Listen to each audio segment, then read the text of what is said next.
இந்த மீன் பேர் வந்து கொளிச்சாலன்னு நாகர்கோவில் சைடில் சொல்லுவாங்க. இந்த மீன் நல்லா ஃப்ரெஷ்ஷாக கிடச்சிச்சு, ஐஸில் போடாமல்.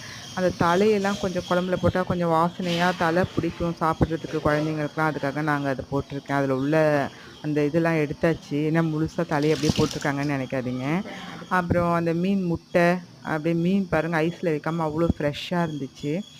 நான் வந்து தேங்காவோட மிளகாத்தூள், மஞ்சத்தூள், மல்லித்தூள் எல்லாம் போட்டு அரைச்சிட்டேன். அது கூட புளி தண்ணியும் கரைச்சி அதில் விட்டாச்சு. விட்டுட்டு இப்போ நம்ம மீனை தூக்கி அதில் அப்படியே போடுறோம். கேஸை பற்ற வச்சாச்சு. இப்போ நிறைய பேர் அதில் சந்தேகம் கேட்குறீங்க, எப்படி அது உங்கள் மீன் வந்து இது கரைஞ்சிராதா, எப்படி அது நீங்கள் குழம்பு கொதிக்கிறதுக்கு முன்னாடியே போடுறீங்க அப்படின்னு நிறைய பேர் சந்தேகமாக கேட்குறீங்க. அதுக்காக தான் இந்த வீடியோ போட்டிருக்கேன். அது வந்து ஒன்றும் ஆகாது பாருங்க.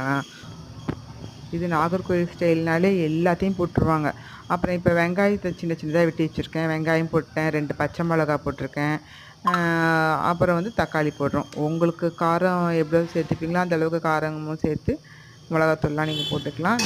எங்களுக்கு சாப்பிட்ற அளவுக்கு காரம் அப்படி போட்டிருக்கேன் எல்லாம். அப்புறம் நம்ம உப்பு போட்டுக்கிறோம். தேவைக்கு எவ்வளோ உப்பு போட்டால் கரெக்டாக இருக்குமோ அது உங்கள் அளவுக்கு நீங்கள் போட்டுக்குங்க.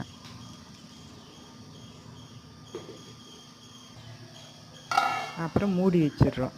ஃபுல்லாக மூட வேணாம், பொங்கிடும். அதனால் நான் கொஞ்சம் லைட்டாக ஓப்பனில் வச்சுருப்பேன்.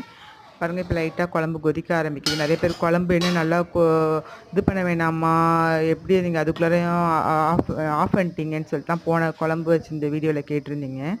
குழம்பு நல்லா கொதித்து வற்றி தான் நான் இது பண்ணுவேன். அது வந்து ஃபுல் வீடியோவில் காட்ட முடியாதுன்னு அதனால அது கட் பண்ணி போடுறதுனால உங்களுக்கு அப்படி தெரிஞ்சிருக்கு.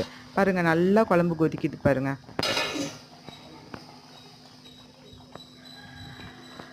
நல்லா குழம்பு வற்றணும். நான் அதுக்கு முன்னாடிலாம் ஒன்றும் ஆஃப் பண்ண மாட்டேன். ஏன்னா அதுக்கப்புறம் ஸ்மெல்லாக இருக்கும். அப்புறம் குழம்பு கொதிக்காமல் இருந்தால் அது எப்படி அது நல்லா கொதிக்க விடணும், நல்லா வற்றணும் குழம்பு. அப்புறம் கருவேப்பிலை போடுறேன்.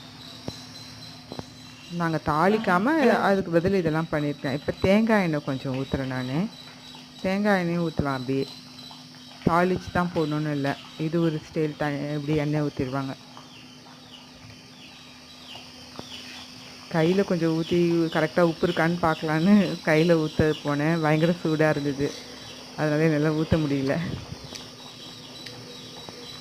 அப்புறம் உப்பு கரெக்டாக இருந்தது. பார்த்ததுக்கப்புறம் உப்பு காரம் எல்லாம் கரெக்டாக இருந்தது. கிண்டக்கூடாது, கை வச்சு கிண்டக்கூடாது. கரண்டியால் கிண்டுறப்ப தான் மீன் உடையும்.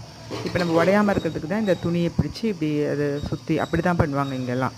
யாரும் குழம்புல வந்து சும்மா கரண்டி போட்டு கிண்ட மாட்டாங்க. இப்போ பாருங்கள், மீன் பாருங்கள், நீங்கள் சந்தேகப்பட்டது மாதிரி ஒன்று